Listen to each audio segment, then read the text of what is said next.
And Jose, the census form and mail it back. If you do that, will anyone knock on your door? Nobody knocks on your door. Nobody bothers you if you mail it before April 19. But I suggest Census Day is April 1st. Since you received the forms already, I suggest mail it in, and you don't, you won't be visited by any census enumerator. Now, Jose, we in the city of Elizabeth have people in City Hall. We have community centers and residents standing by ready to help citizens. It seems to be a fairly simple form. Do you think people are really going to need help, or do you think they get confused by any of this? It's a very simple form, but believe it or not, there are some people that find it still. But if in case they have questions, we have questionnaire assistance centers all over Elizabeth, and we already identified these places. In fact, through the City Hall, we were able to identify many places for the people that live in City Hall to ask questions and also get a form. In case you didn't get a form, you could also get this form. There are also toll-free helplines that could help you in different languages. There's in English it's 1-866-872-6868 if your question is in English, and in Spanish it's 866-928-2010, and in different languages. Jose, I want to thank you for taking the time. You've been extremely busy around the city of Elizabeth and the surrounding region in Absolutely, yes. bringing out the message of the census and how important it is to fill it out. Yes, you and your team have been great in our city. And it's because of you, Mayor, that we will definitely increase the numbers here. Well, we want to make sure everybody gets counted in the city of Elizabeth. And it's very important because of the $400 billion of budget being appropriated based on population. That's right. Thank you so much. For Jose Aguilan, I'm Chris Bolwage. Please stay with us after these messages. We'll be back with Councilman-at-Large Edward Jackas and this year's Elizabeth Hall of Fame. Welcome back to the second half of our city. I'm pleased to be joined in this segment by Councilman-at-Large Ed Jackas, who also serves as co-chairman of the Elizabeth Hall of Fame Committee, along with other members that he has put together through the years. They work in supplying nominees and inductees into the Elizabeth Athletic Hall of Fame. Councilman, welcome to the show. Thank you, Mayor. It's a pleasure to be here. What year is this? Number 13. This is the 13th class. 13th class. So we've inducted approximately 12 classes, but approximately 100 members or more than that? I think a little bit more than that. Yeah. Yes. A lot of people have gone through. Some posthumous, but yes. many Usually, have been there to accept their awards. Yes, they have. Why don't we talk about this year's class of inductees? Well, this year we have Ken Halleck coming in from St. Mary's. Al Hawkins from Elizabeth High School. Ken Halleck is a... basketball. Right. He played basketball back in the, I guess, the late 80s, early 90s. Oh, the son's coming in. Yes. The father was the athletic director. Yes, and he's actually in. Now it's the son's time to come in. Al Hawkins, who was a standout star at Elizabeth High School. Ray Korn. Did you play with Al Hawkins? No. No, it was a little bit before Al Hawkins. Oh, you were a little bit before everybody. But anyway, how about Ray Korn? Ray Korn is coming in this year. He's retired now. He's living down in North Carolina. He's going to be coming up to visit us and be inducted into our Hall of Fame this year. So we're looking forward to that. And Ray Korn actually played baseball till he was, 85 years old, and then he stopped playing? Well, actually, he did play until he was a little bit older in his age, yes. Good player. Good player. Excellent. Who else getting inducted? I have Rodney Price, former boxer from Elizabeth High School. He works with us in City Hall. Yes, he does. Randy Westrel is coming in from St. Mary's. I grew up with him in Bayway. Matt McKenna from St. Mary's, former basketball player. Jan Wooten, Elizabeth High School basketball player who went on to the University of Washington and played there and is doing well in life. And Luther Wright is also coming in this year.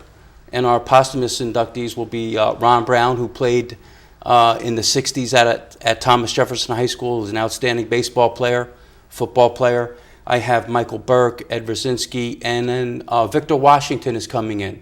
Now, Vic Washington played at Jefferson High School for Frank Ciccarell one season, and then transferred over to Plainfield High School, and then went on to star at the University of Wyoming, and then became a member of the Super Bowl team, the San Francisco 49ers. He had a well-established football career in the pros. I think he played 7 or 8 years, various teams, but he did get a Super Bowl ring.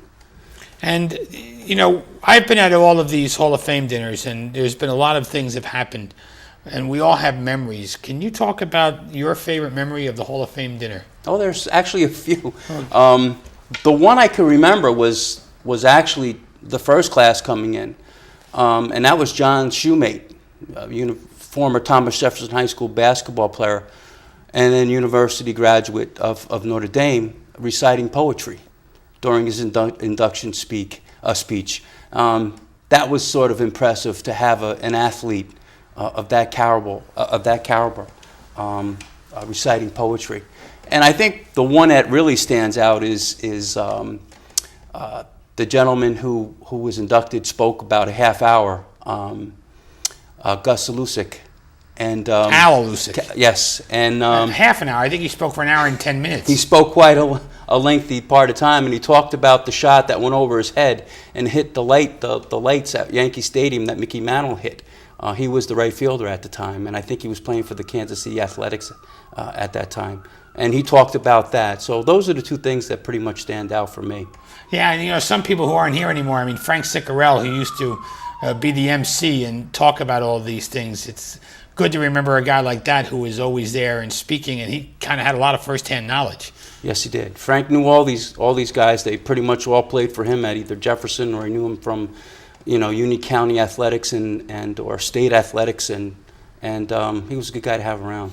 You know, this is the 13th class, and it's hard to believe that, but maybe you can hark back to the days of when you created this and had the idea to do an Elizabeth Athletic Hall of Fame and how it all came together. Well, I'll tell you what, it's interesting how that happened. The former supervisor of phys ed and athletics at Elizabeth High School, Bob Shapiro, came to me one day and he said, Eddie, he goes, we have to start an Athletic Hall of Fame here. And I put the concept out in front of council.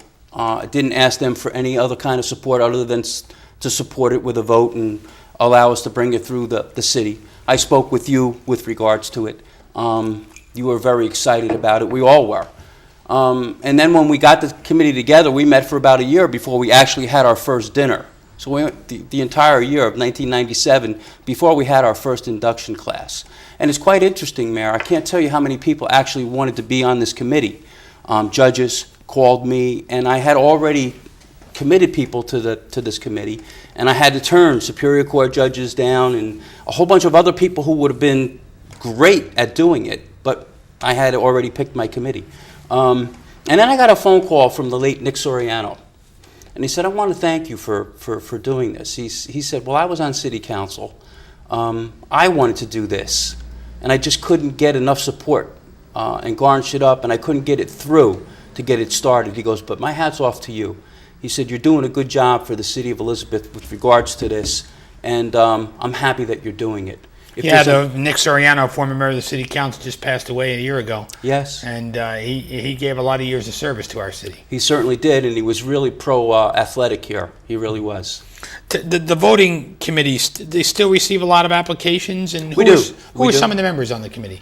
Well, Charlie Shalcross is on our committee. He takes care of the scholarship. Bill Reyes is on the committee. John Moretti's on the committee. Sheriff Froelich is on our committee. Judge Weiss, former Superior Court judge, is on our committee. Joe Nugent, John Sampson, former baseball coach at St. Patrick's, former track coach and football coach at Elizabeth High School, Thomas Jefferson High School, Gil Grant.